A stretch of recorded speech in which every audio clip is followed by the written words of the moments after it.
Hello guys, Major Colton here with another Armored Core build tutorial. Today I'm going to be showing you my heavy, and more specifically, a Fortress Heavy. Let's get to it. As you can see, since it's a Fortress Heavy, I'm going to start off by explaining the armors. First, you're going to be needing to use these Lilith legs, simply because they will be needed for their specific armor rating. As you can tell by the armors, you can pretty much buff out all the battle rifles except for the Padinkas and the Strakosas. And you can also, which is a plus, buff out the CE missiles that are like 2300 damage. And this build was made in the last patch, and that back then those were the best missile in my opinion. So I kind of centered my heavy around buffing those missiles out. Be basically the equivalent of buffing out VDFs now, but we all know that is impossible. Its TE is a 2701, so pretty decent, but it's expected of a heavy biped. And it's 1636 KE, so you won't buff out Tansies, but you'll pretty much buff out every other rifle, and that's what's important. And you'll be buffing out all the battle rifles, and you're going to be pretty slow, so it'll be a good idea to buff those out. And for the arms, you're going to want to use the ARMW48 and use the Haikibo retrofit, the core, the CB209s, and then again also using the Haikibo retrofit. And for the head, you want to use the HC129 Betsy Ross retrofit. And as you can see, if I were to change that, I would lose armor in both my CE and KE, which is not a good thing. And plus, it's just a good all-around head, keeps your stability fairly in a happy medium, which is essential for this Kurosawa you'll have in the back. I'll get to that in a minute. For your weapons, I originally used dual Tansies. You can if you want, if you don't like using the Gatling gun. Personally, I have a little bit of a distaste for the Gatling gun. They're nowhere near as good as the machine guns were back in the day, but it's the closest thing we got into the game like them. Basically, you want to use the Tansi for its massive amount of KE damage, since it's basically a semi-auto sniper, and then a GAT for ping damage if the Tansi is not enough, and if they have GATs, then you'll at least have one. Use the VDFs, the Sazanami Model 2s to dish out every now and then, dish out large chunks of damage. Strakosa, fully power spec for doing great deals of damage to tanks and whatnot, and things like that, or not as heavily armored quads, other slow things, heavy bipeds. You won't be able to use it against anything faster than those.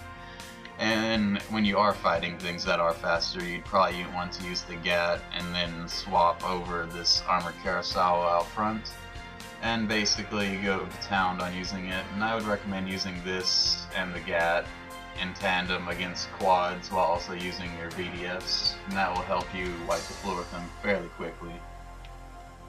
As for your internals, your FCS, you'll want to use the Octcrit. In this game it's called the FSL E28. It's what you want to use simply because it has the 19 lock-on size, lock-on range of 250, and a missile lock computation of 160. Because it has that lower standard lock computation though, you'll have to look a little bit longer at someone for your Tansi and your Strakosa, but the benefit of using this for your VDFs is well worth the loss. And for your generator, you want to use a Ho Vital, so you can be constantly getting energy back, because you're not going to have a lot of energy. Or you can also use, you can use that, or you could use for a high capacity, well, you'd have to move some stuff around. Obviously I can't, because I have too heavy a weaponry, but so I can't use that. Or that, really. Like, just remember, it's because I had this GAT on. If I changed it back to a Tansi, I think, maybe change the missiles if that wasn't enough, then you'd be able to use a different generator, but I cannot. I used to use this one, or this one. Those are the ones I would recommend using, simply because they're good for large bursts of movement, and with this heavy you'll be so slow that can be beneficial basically. Just like get around your enemy and outmaneuver them and then be doing super heavy damage, but then you'll be out and kind of floating there is the only thing, but you have a lot of armor, so it's nothing to freak out about. As for the booster, you'll want to use the BA309 or the Shinatsu from the last game. And that's because in the high accelerations, it is the fastest that you can use, and because you won't have that much energy recovery. You could also use either of these simply because it boosts up your energy recovery at the loss of speed, though. You could say that this would be this would be the alternate I would say using. But the thing is, you may gain 1k of energy recovery, but it makes it where it costs 2k more to use it. So you're at a loss for 1k, so these are better in my opinion. And as for the Recon units, on a lot of these builds that are slow, I like to use the Asatori Model 2s simply because you'll know where your enemy is a lot longer before they know where you are, unless they have an operator, basically.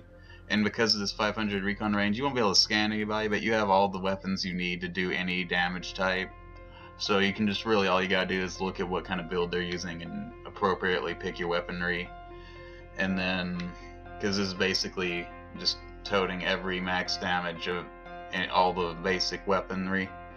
And I like to have the 500 range, frankly, because it allows me to plot my route to them and be coming up with the plan before they even know where I'm at. And that's it for this build, and if you liked it, and let me know, comment, like, subscribe. Let's show this video around to some people you think need a little bit better builds, help them get a little bit better, and like always,